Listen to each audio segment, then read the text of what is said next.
Hello, and welcome into Why So Sidious a Nerd podcast. We are joined by Andy today from the Galactic Core podcast. You know Andy, he's on here all the time. And it's just me, so we got Jeremy, we got Andy. And we're covering the Luthor comic book by Brian Azzarello and Lee Bermejo, if I pronounced it correctly. Beautiful art, beautiful artist, beautiful writer. This duo does random, single character comics, single graphic novel comics, single isolated stories, one for the Joker and one for Lex Luthor. The same artist, same writer, and they're very similar in vibe. I don't know if there's any characters outside of those two, but the Joker one's really good too. The Luthor one is what we're covering today in spirit of the Superman movie coming out. It's a really good deep dive into who Lex Luthor is. I think it might be the single best comic if you really just want to get to know who Lex Luthor is. Very dark, very gritty, pretty adult oriented. So, before we get into it, though, we are at Why So Sidious Pod, YouTube, Instagram, TikTok, some other stuff maybe. Galactic Core Podcast. Where could they find you, Andy? Thanks for having me on, buddy. Always really happy to come on your show. You guys know that. You can find Galactic Core, Instagram, TikTok, Twitch, YouTube, Spotify, Apple Podcast, wherever you find your podcast, you can pretty much find us on there. So don't forget to jump over, get some merch as well. You get on the merch page. Get some Why So Serious merch as well. They've got some sick merch. That's worth getting as well. Yep. Thanks for coming on, dude. We appreciate it. He's a busy man. New kid. Congratulations again. It's been 10 months now, to be fair, so getting on a little bit. Yeah, and bear with me, y'all. I'm under the weather, so if I'm talking weird, well, I guess that's nothing different. When I'm feeling good, I talk pretty weird too. So never mind. We'll just roll with it. Anyway, we'll get into the comic, and then after that, we'll get into a bunch of hypotheticals and talk about the DCU. I'll get your thoughts on the Superman trailer. The Peacemaker. James Gunn said there's a giant cameo in Peacemaker season 2, so let's guess that, along with some other stuff. So first of all, starting with the comic, overall thoughts, sir. How did you like it? Yeah, I actually did quite enjoy it. I've not read a whole bunch of DC comics. I've always been more Marvel, Star Wars side when it comes to comics. So it's been really good to dive into a DC character, especially a villain as well, and learn a bit more. The art was absolutely beautiful. I actually really did love the art the whole way through this. I thought it was really well done, especially on moments when you want to see... or from Lex Luthor's point of view, seeing Superman as like an evil being or someone that can't be trusted in the way that it just shows him with like his red laser eyes and looking really like pissed off and gritty. I really loved the way that they did that. The story itself, I thought it was so interesting because it's a different point of view. You're seeing it from the villain's point of view rather than a hero's point of view that's trying to take down villains. And the sort of diving into the psyche of Luthor a little bit in terms of how he really does think about Superman and everything's justifying it from his point of view. And it's just that whole thing as well of like, the villain is doing things because he thinks he's the hero. He thinks he's the one that's going to solve everything and bring it all together. And whilst he's doing it in ways that is obviously not always good, it's interesting again to see it from a different point of view and him going, this is justified from my point of view because it should all be like this. Everyone should be thinking like this. So interesting to see that. Some definite twists in this as well, which for a short comic was actually really good. And I just love the way that he didn't even have Superman speak for pretty much the entire comic, apart from one sentence at the end. I thought overall I actually really enjoyed this. I wasn't sure what to expect. I've not read or seen a lot of Luthor outside of obviously animated stuff or comics, the films as well. So it was really good to dive into this, and I actually really did enjoy this. Yeah, what really tells me how much of a villain is how he treats individuals, like the union that was going to strike or something like that, and what he did to rectify that. He thinks he's saving the world, but he's not willing to maybe help the individual, or he's willing to sacrifice the individual with his means of creating a better world. So that's what separates him from Superman. And I think that's why this book makes it clear, makes me think that's why he hates Superman so much, is because Superman is so perfect. Like, he is going to help the individual every single time he can, go out of his way to help the individual while trying to, help the overall good of the world. But they also display how much he hates him when Lex talks about how Superman can do all these things that humanity has strived for centuries. And he's just ultimate power, ultimate good. And so it almost brings human progress to a stop. Like, what's the purpose of progressing human? Like, this guy is just millions of years away from our potential. So what's the point at this point? I thought they displayed that really well. So you could understand why Lex Luthor would hate Superman so much, even though he's a good person. It might be because he's such a good person. Because at the end, I think the big moment that revealed like the difference of Superman and something Lex can create, like his ultimate power named Hope that he created, ended up choosing to kill someone at the end, and Superman saved that person. And this is a person that arguably deserved death. I think he was into some kind of child stuff, or some kind of pornographic stuff. Anyway, probably deserved to squash him, but that's not Superman. You know, he'll take him straight to jail, sure. But the fact that Lex Luthor created something that wasn't as perfect as Superman, ended up trying to kill Superman, saved that thing. So that was like the moment where, yeah, he was portrayed as a scary kind of villain to Lex this whole book. But that's kind of the moment where it's like, yeah, that's Superman, dude. He saves the day. He does it, even if he saves that guy. But man, and you said the art, the red eyes, this is like the scariest Superman. I love the drawings. Even Batman was drawn really badass. Yeah, that was quite good. I mean, even the Batman almost had a hint of like Christian Bale or Bruce Wayne did. Right. Like even like that's to me. But look at it, like, you can see almost like Christian Bale's Bruce Wayne sort of just sitting on the table opposite. But yeah, I mean, just the fact that him just showing the difference, or Superman showing the difference, that he values all life regardless of whether the person's good or bad, but they've got to serve justice. So it was Toyman, wasn't it? That he blows up. Oh, that's supposed to be a jewelers, but then like does a children's day centre or something next door and kills like 68 kids or something. And the Hope takes him up and drops him, and he's just gonna kill him. And Lex is just like, every person would want justice here. Like, no matter who you are, he molests kids. He's blown up a bunch of kids. He deserves to die. Anyone would be, would do that. And that Superman doesn't let that happen. He saves the guy, and he's obviously going to go to prison or whatever. And it just shows, the difference in the psyche between Superman and Lex. And you touched on the fact that he's saying, having someone like Superman with his abilities would stunt the growth of humanity, because they would just accept someone like this rather than striving to be like that person. And that's why he's created his own being, to try and drive humanity forward, and giving them like false memories and everything like that, to make them everyone think that they're just a normal person that can reach those heights. Whereas he's doing it because he wants everyone to obviously hate Superman and to reject him. So really interesting. And I mean, there's a lot of monologues in this comic, to be fair. Yeah. Like, I don't know if that's a normal thing, but it was like a very over-the-top cliche villain monologues the entire time. The whole time, yeah. Yeah. But it's obviously diving into how he's thinking about it. Yeah. I mean, it was interesting, his relationship with Hope the robot, who obviously she doesn't find out until she's fighting Superman that she's a robot. She thinks she's human. So he's like developed a robot that has been fooled into thinking that they're human. Deus Machina. Deus Machina, that movie, you seen that? Yeah. Yeah. But just the fact that he's like, I don't know whether he's trying to bond with her to like trick her, or whether he genuinely feels that she's such a perfect creation to go up against Superman, that he genuinely feels like he's fallen in love with her, because they even fucking sleep together in the comic.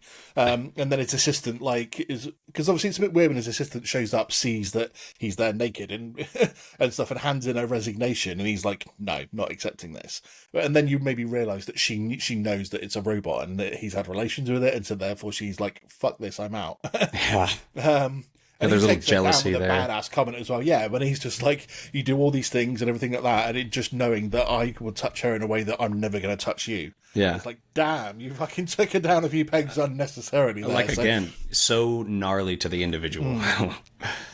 But it's just I thought it was a really good look into just the way that he's obviously got his finger in multiple pies, so to speak, in terms of things that he's planning. Like we mentioned about the fact that like the union things aren't going his way with the builders, and so he obviously has something going on there. He's rescued a scientist, and he's just got contingency plans going around for stuff. But at the same point, he just can't take away the true elegance of what Superman really is. And he's even obviously trying to get Batman to turn against them, because he's like providing him with kryptonite and stuff to fight Superman, and like just drop the ideas in Bruce's head that Superman is just not worthy to be classed in the same way that humans should be. It was really interesting. Yeah. So and going back to Hope, that was kind of the part of the book. It was pretty much the latter half, before the ending fight was pretty cool. But didn't like the Hope stuff. I was a little thrown off that it wasn't Bizarro, because I don't think Hope is actually a character outside of this. I could be wrong. She could be a character, but, traditionally, Bizarro is Lex Luthor's creation to mimic Superman. And I think it would have worked much better in this story. I think Bizarro is a weird, goofy character because he's all dumb and zombie-ish that when he's used in a regular comic format, he comes across goofy, but there's no room for goofiness in this Azzarello and Bermejo comic. When they team up, it's never like that. Oh, I forgot. They also did, so they did Joker and Luthor, but they also did something called Batman Damned, which I've never read. But so Bizarro under that tone, I think would have worked really well. Like a more scary, actual, like zombie, powerful zombie Superman Bizarro thing. Because Hope was random, and plus I just didn't care to dive into their relationship. It just felt like a step away from diving into Lex's real psyche, especially with a character that I'm totally unfamiliar with, don't even think is actually like any kind of legacy character, even B-list. And so we're just diving into his relationship with this weird robot, and I'm just like, come on. Then it ends with Superman, and that's fine. That was a good little ending battle, but only part of the comic I wasn't a fan of was after Lex and Bruce Wayne stopped talking, and which is probably my favorite part of the book, the middle there, when Bruce and Lex are talking business, and then we flash back to Superman versus Batman. We'll get into that in a sec, but my point is the hope stuff just kind of took me out of it. I know what you mean, because obviously we don't know she's a robot till right near the end anyway, and so it's kind of like, what is this relationship he's cultivating with her? And I think it was just down to the whole. I think maybe the reason they didn't go down like a Bizarro route is because they wanted to have, like Lex was saying, obviously humans having their evolution stunted by having someone like Superman around to save them, and they're not going to elevate themselves to be able to attain his level of greatness if they've got someone like that to look to already. And so he was trying to create someone who was human-like and, for every intents and purposes, gave off the fact that they were human to everyone. Like we see when she's doing like those interviews or something, she was talking about when she was 5 years old and went to this restaurant and stuff. So it was given the idea that someone that is inherently human can elevate themselves and gain those powers. And maybe Bizarro would have worked in the same fact that he was just trying to show everyone, or to get everyone to turn away from Superman in favor of an actual human that would have those powers rather than an alien. So I thought now it would make sense. So if you did instead of Bizarro, you do this robot that you have a relationship. This shows. And the different, in the brain, the way the human brain works is like love and hate are actually very similar synapses being fired off. If you actually hate something, there's probably some love there at some point. Whatever. Love and hate look similar in the brain. So Lex created what he hated and fell in love with it. So it's like, but his idea of the perfect, like he created it. This isn't an alien from another planet. It's the perfect human form, quote unquote, that one of them he loves and it's his villain, and he created one, one of them he hates, it's his villain, it's Superman, and then he created one and falls in love with it. That does kind of do good for the Lex Luthor psyche, as far as his ultimate, like his picture of a perfect human. Superman is a perfect human in his eyes, so was Hope. Fell in love with one, hates the other. In terms of, I've never heard of her, like, actual character before, so I think it was something brand new. In terms of, because I was looking again, she does look kind of familiar. And you know what she reminded me of is the Man of Steel film. I can't remember her name, but one of the Krypton commanders that's with Zod, she just reminded me that she looked very much like her from that film. So I don't know if he was maybe trying to give her that sort of, or whether it was just a coincidence or whatever, but it just kind of like felt like they were trying to give her an almost Kryptonian feel in how she looked. And so that would be sort of, so people can go, okay, she looks alienish, but you know what I mean? It just felt like that anyway. It did. And like I said, Deus Machina kind of. And then so, the whole thing starts when we see Lex's day to day. Like that's just how this book starts. I really like that. He's actually super nice to some people too, though. Like that custodian he offered his kids, like,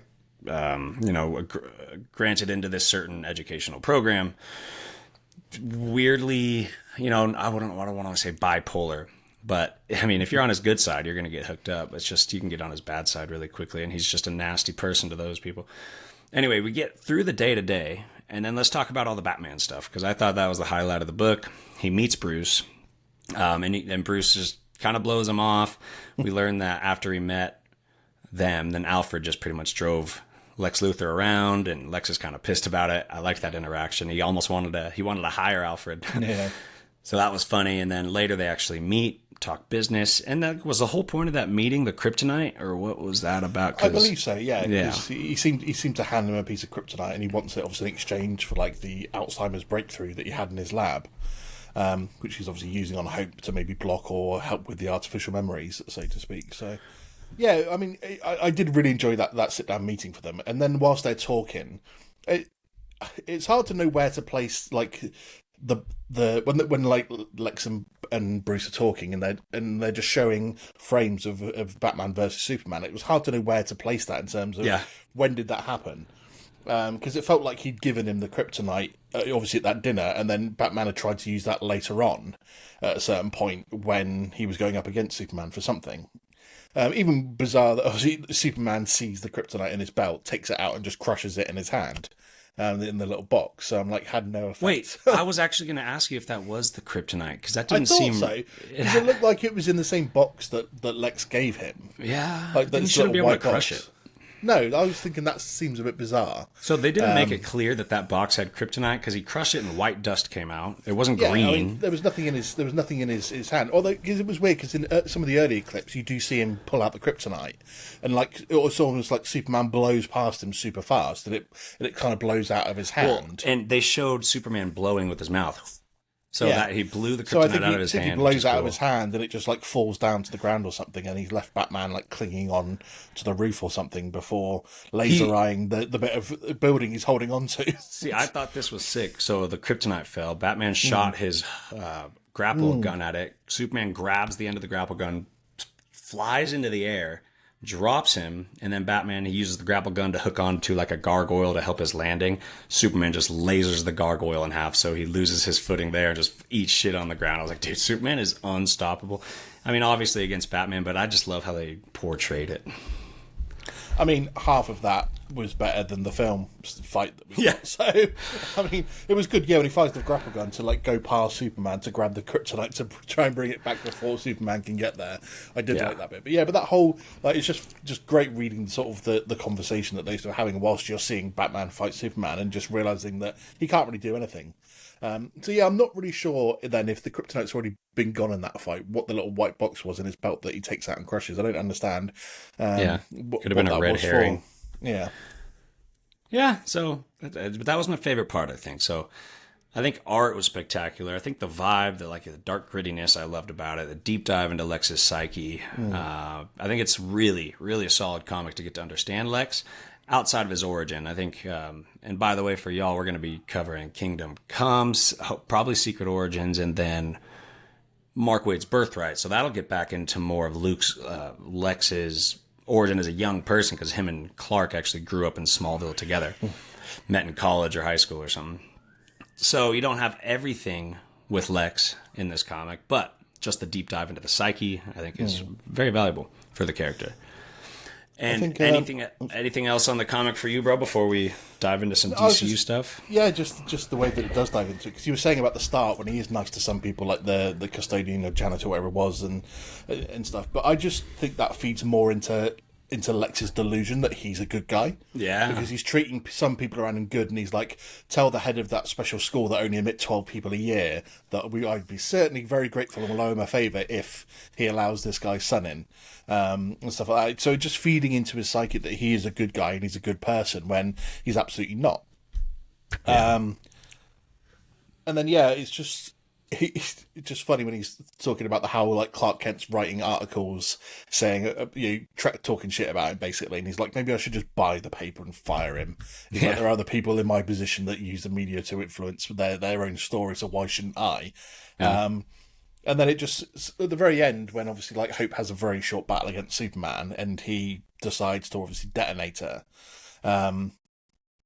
it felt like, again, he's trying to push this narrative that Superman's a bad guy, and the fact that this fake superhero that the world's had for the last few months or whatever, or few weeks, that they've come to love, and then push this rhetoric that Superman killed her and did it by, he laser rider and blew up the spire at the top of his building, wasn't it? And then she's killed after that. So it was like, again, he's thinking that one step ahead in terms of, she doesn't know that she's a robot rather than human, and he's using that still against her by making self-exploding, self-destructing, but pushing the rhetoric after that Superman technically killed her and turning the crowd against her. And we don't get to see that. But just the face-off they have at the end where he's just floating outside the building looking through the window at him. And Lex is just there getting madder and madder as he won't talk to him. And he's just like, talk to me, damn it. And he's just like, there's one thing you don't remember, you can't see my soul. And the only line Superman says is like, you're wrong. I absolutely can see your soul. And it's just like, damn, boy. That to me was just great in the fact that Superman's just there, just not biting, not taking any bait at all. And Lex is just losing his shit a little bit, just like, talk to me, damn it.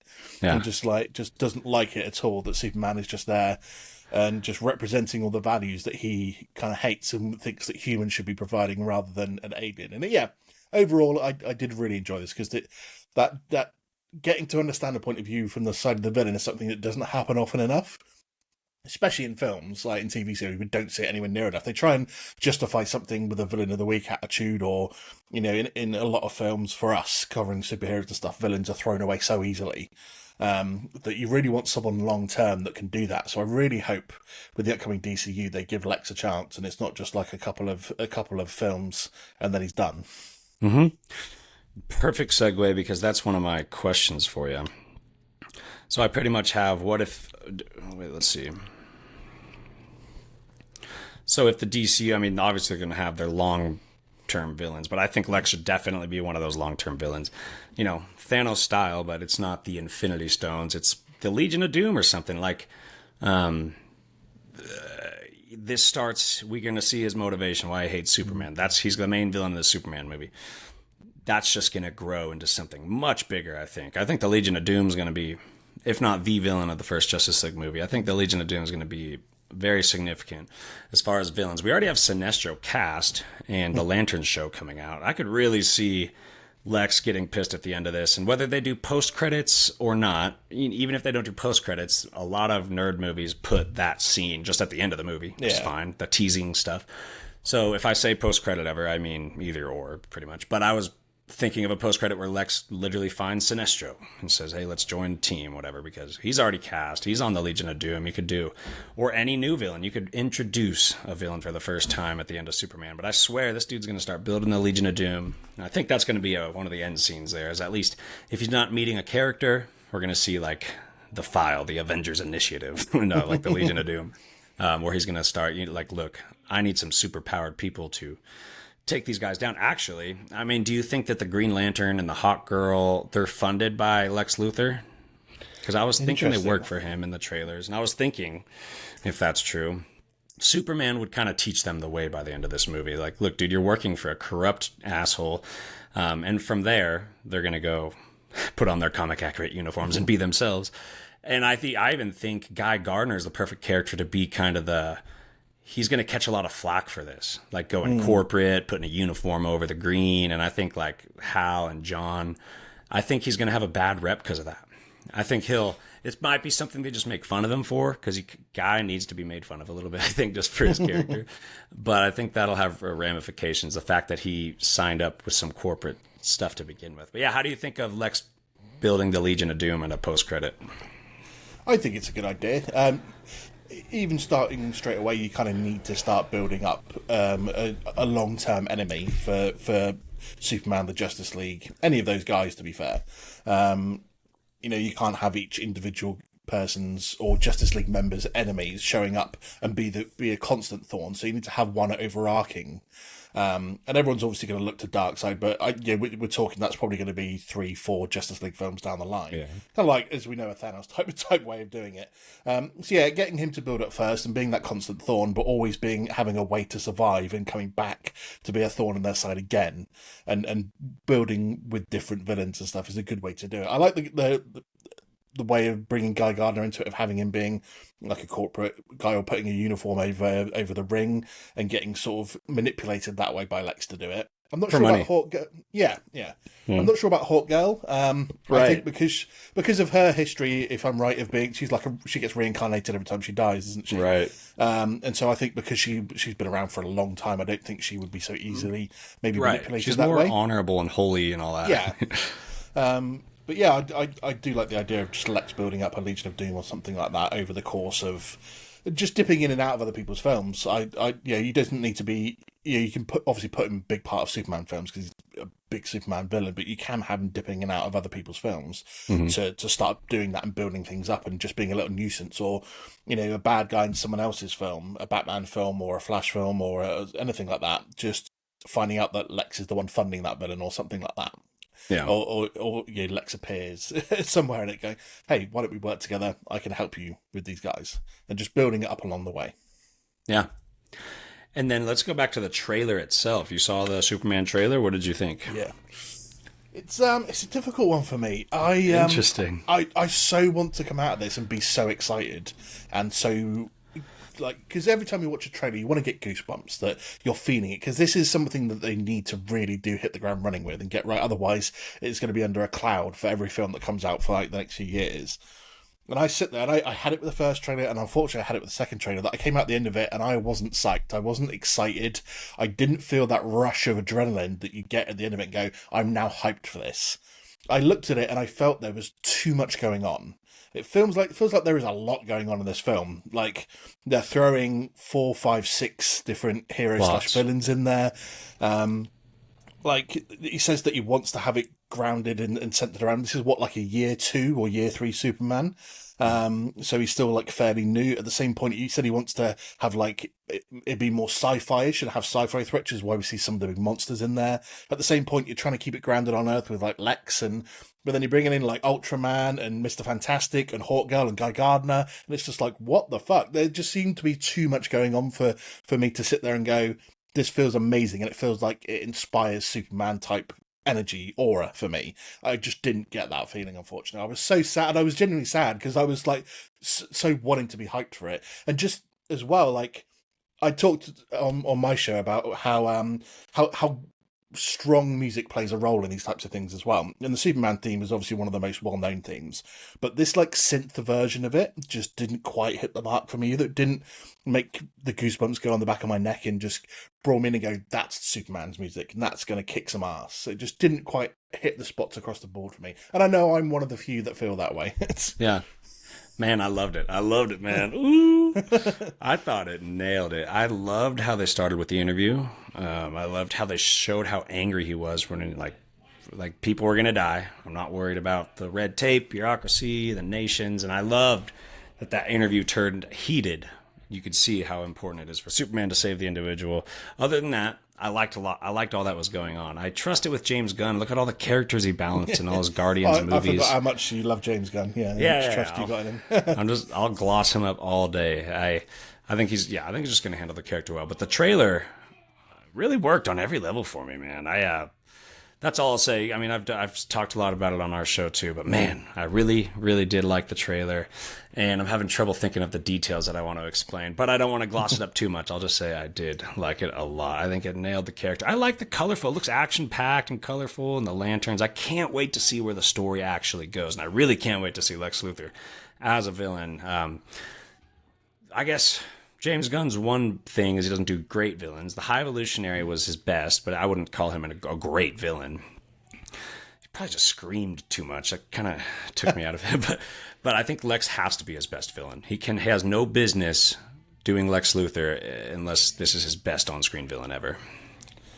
Let me put a question to you. How do you feel about the fact that they've said that the DCU is not going to be linear like the MCU is? So they treat it more like Star Wars, where they can jump around from era to era. So they can jump 10 years into the future, where you can have an old Batman with his kid, and then you can jump back to having like a lantern show that's set a year before, say, Superman, and then you could jump to the second Superman film. How do you bring that together in a universe that's starting off brand new when you're jumping around and having different stages of the story?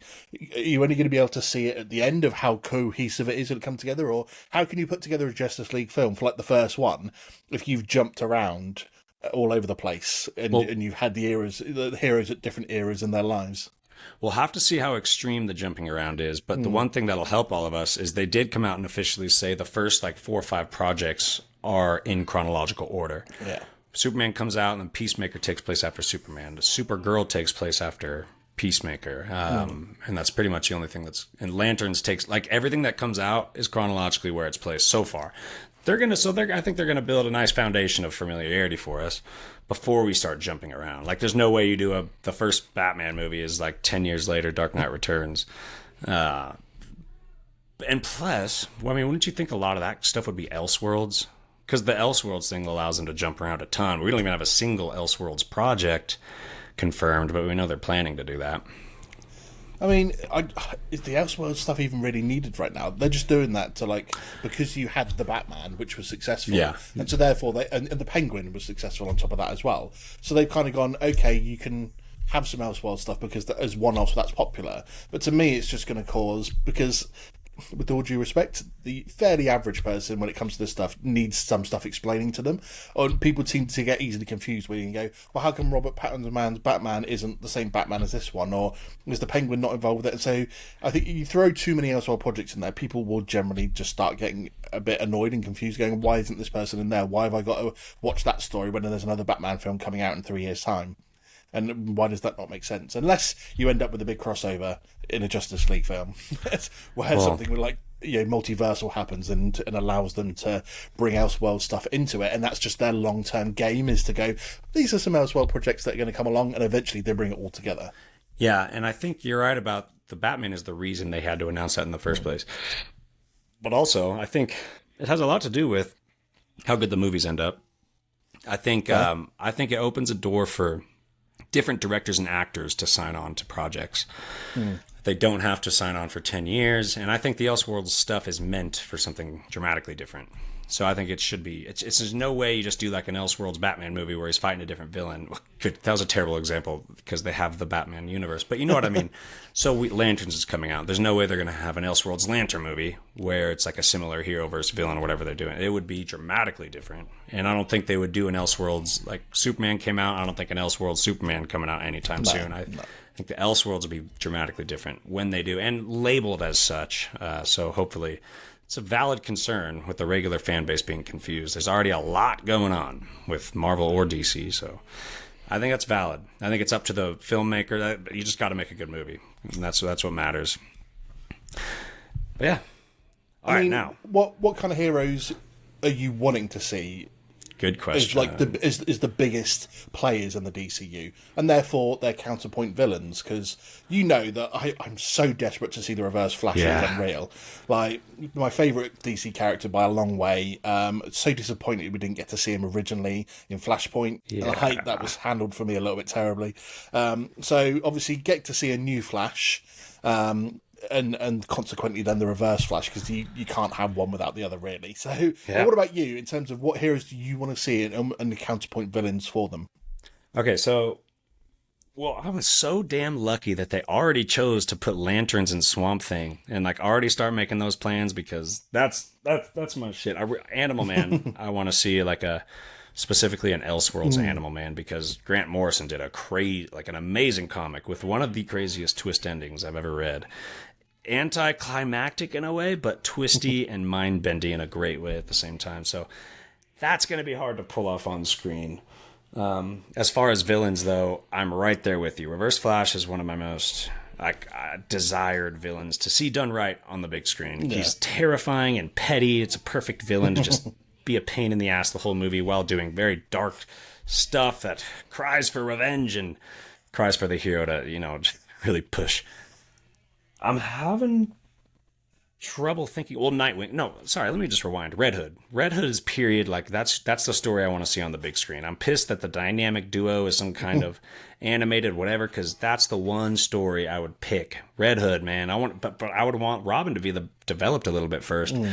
I mean, in a perfect world, Jason Todd would be the Robin in this Brave and the Bold movie. And in a perfect world, he would die at the end. And in a perfect world, Red Hood would be introduced a movie or two after that. But I also want Nightwing. I'm most excited for the Bat Family, I think. Swamp Thing, Green Lantern. I think they're really missing out on not doing all the Robin origin stories. I think all the Robin origin stories are incredible. I think the way Nightwing and Red Hood become who they are, all of that is just gorgeous. Great storytelling, and it sounds like we're skipping over that, and I think that's a big miss.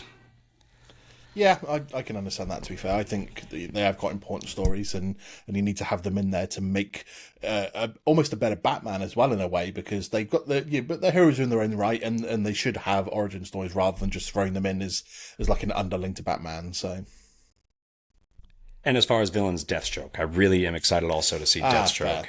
Absolutely fair. And I'd love it if he's really closely connected to the Titans and the Bat family, just like he should be. God, because like Lex Luthor hiring Deathstroke at the end of whatever movie that was in the Zack Snyder verse, that was exciting, dude. I'm not going to lie. I was pretty pumped to see that, which actually raises the question if they're going to take that route. They're not going to do Darkseid because we just did Darkseid, but they were also building the Legion of Doom. Would that be a copycat thing if Lex frickin' starts hiring goons at the end of Superman? 'Cause that's exactly the end credit scene of BVS. Right. I know what you mean. At the same point, though, you've got to go one or the other, haven't you? You've got to either do Legion of Doom or you've got to go Darkseid. And Darkseid, I think they save for further down the line. I mean, you can't help but obviously compare to the MCU because of obviously one, their rival comics in a way, but two, in the fact that obviously heroes are very similar. So at some point they're going to have to bring up Darkseid and they're going to have to move towards that big story with him. At the same point, yeah, you've got to start off smaller and you've got to start off on Earth maybe. So dealing with the Lex building up a Legion of Doom seems like the smarter play in terms of building up a catalogue of villains for them.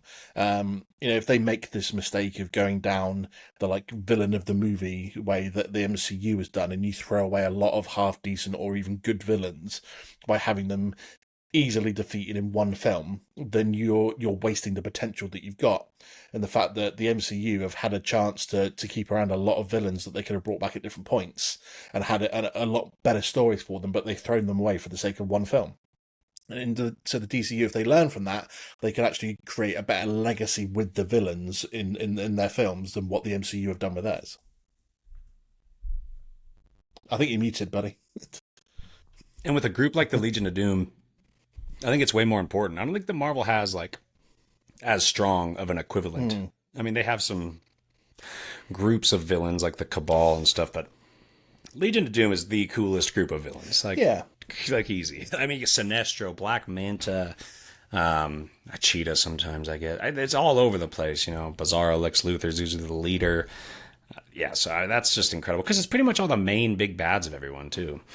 Which makes it really fun. But yeah, you're totally right. You need to have some one-off villains. So the heroes have to none of them kill too. I mean, none of the villains ever die unless you're this is why they have the opportunity to build the group of villains up to be more of a threat over time as opposed to just throwing them away after one film. That's true because Iron Man and Cap kill, like the Avengers kill, Thor kill, but it's all except for Wonder Woman, and I think Green Lantern kills too. They like lethalized or authorized lethal force in the comics, and they started killing people. But Wonder Woman and Green Lantern don't kill. But Flash doesn't, Superman doesn't, Batman doesn't. Right? Yeah. So that means Reverse Flash is safe, Lex Luthor's safe, and all the Jokers. They're all safe. But yeah, that would be really exciting, man. I hope that they take that route, and I hope it's teased in that Superman stuff.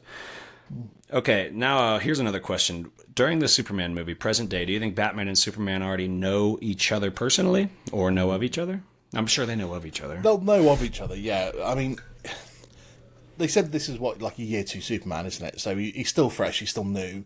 He's probably still doing his own thing, and Batman's probably been around for a bit longer, I imagine. So I imagine that they'll know of each other, but they won't really have had that meeting yet. Because when James Gunn first came out and said, none of these are real origin stories. They've already been a superhero for 2, 5, 10 years or whatever beforehand, and so they'll already be established in their cities, whatever, and they'll know about each other. I don't think they'll ever pass up on the opportunity to really show the first meeting of, say, Batman and Superman on film together, because that's a crucial moment in the step forward for the Justice League.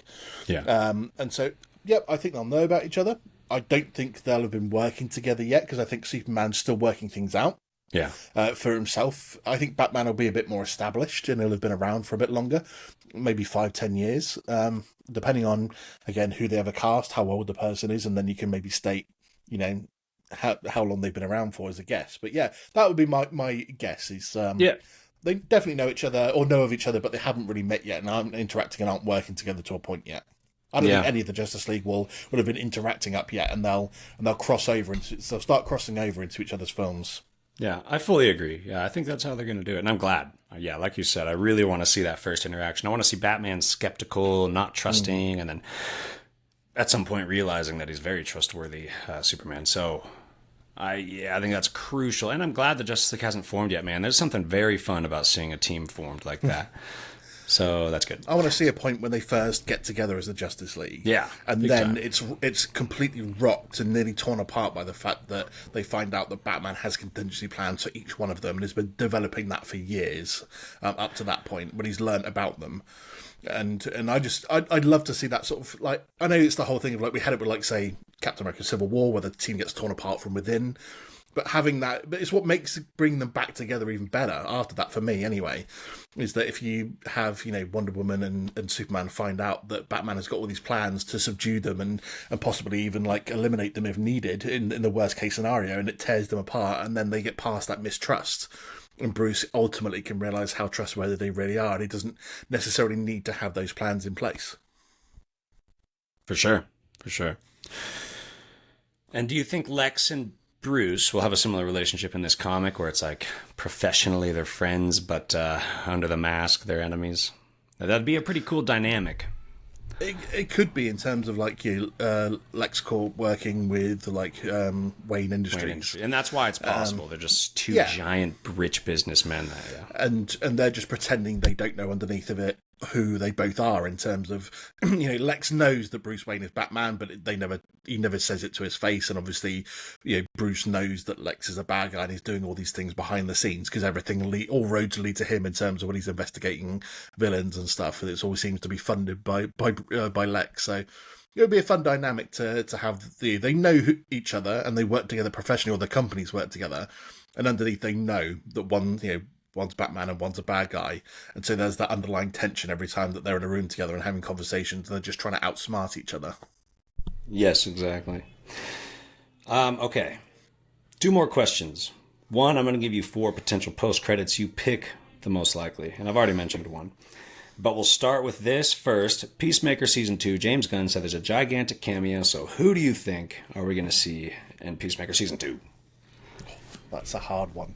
We had that fun, like, cameo at the end of Season 1, didn't we? With Jason Momoa and Ezra Miller as Aquaman and Flash. So it makes it harder then to sort of... If he says it's going to be a huge one as well, it's... and considering we've only had we'll only have the Superman film before that as well, so is it going to be someone like Superman that pops in for an unannounced reason, or do you go with a character that is yet to have their big film?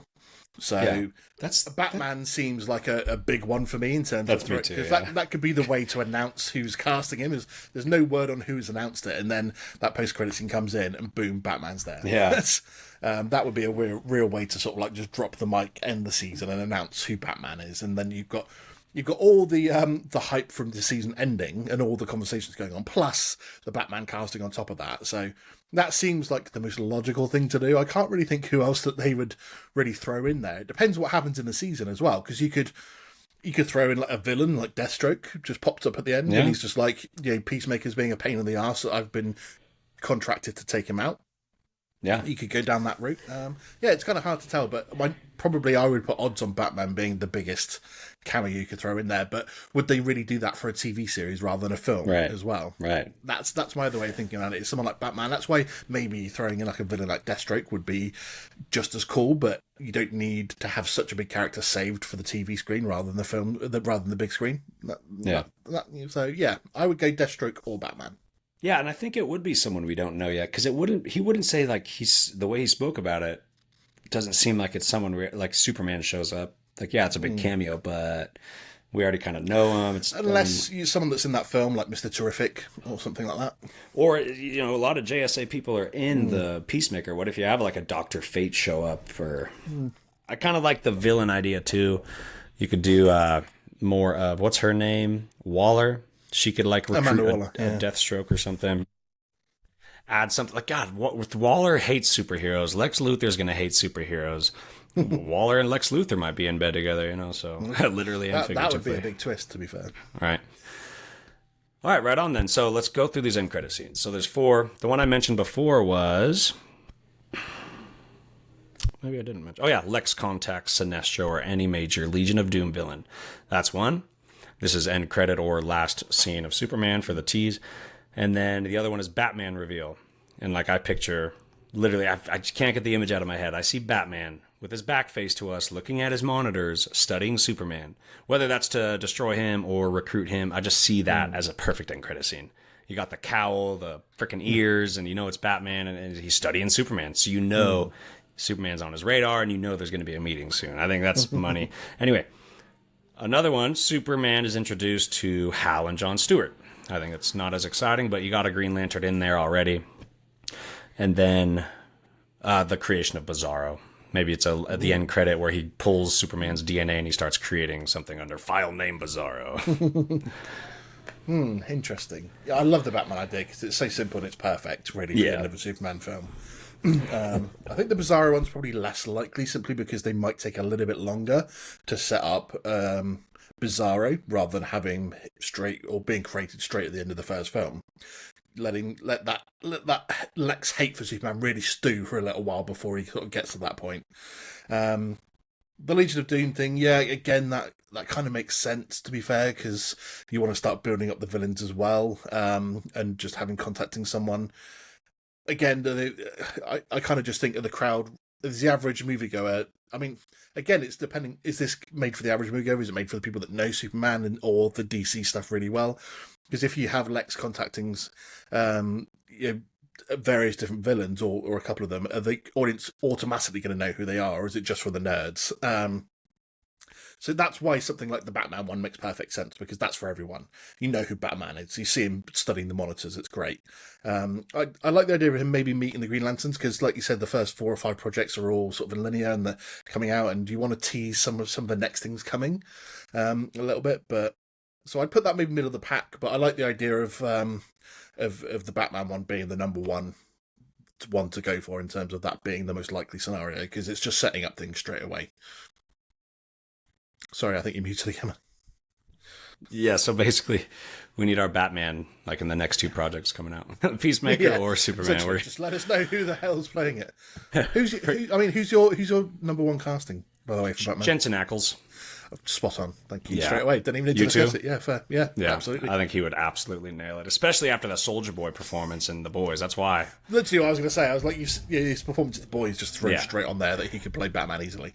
And like the supernatural side of things, his show, The Supernatural, like for his acting, no, but the vibes and what he's doing, like this detective stuff for like demons, kind of Constantine-ish, that feels very Batman too. He was young and not as polished as an actor. Now he's kind of old and got some muscles on him. He's pretty polished. He nailed the Soldier Boy character. Yeah. All right. Well, anything else on the DCU before we wrap it up? I don't think so. To be fair, I just really want it to be so good. Like the lull that Marvel has been going in and out of since post Endgame. Like everyone keeps talking, they've just got to get out of it eventually, and it's just like maybe the DCU is what picks everything up for everyone in terms of superheroes. I think so.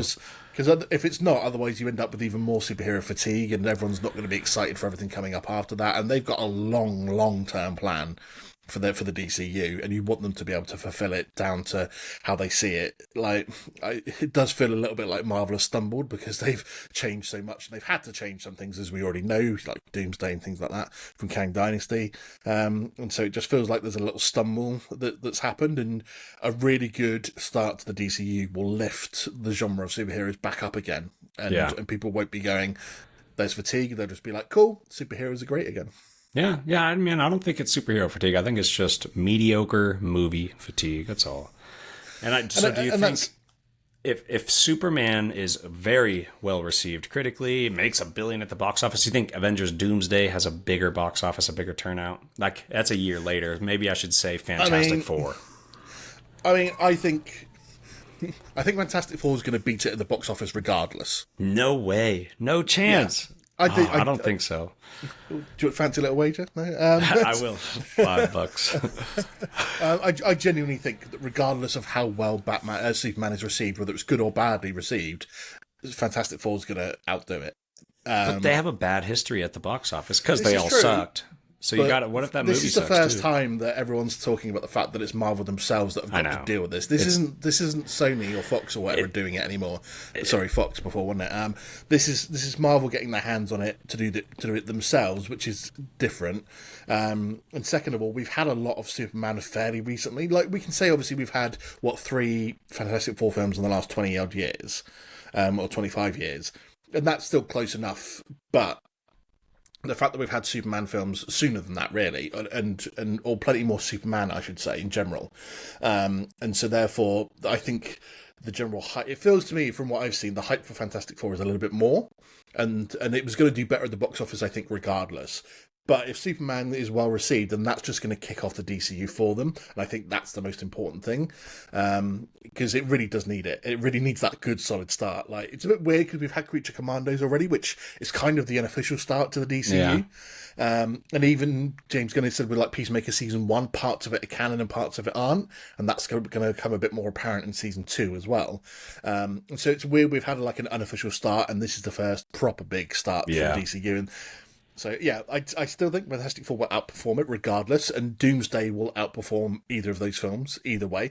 Doomsday is going to be like a $1.5 to $2 billion film in terms of how much it's going to take. So, and then Secret Wars will outplay.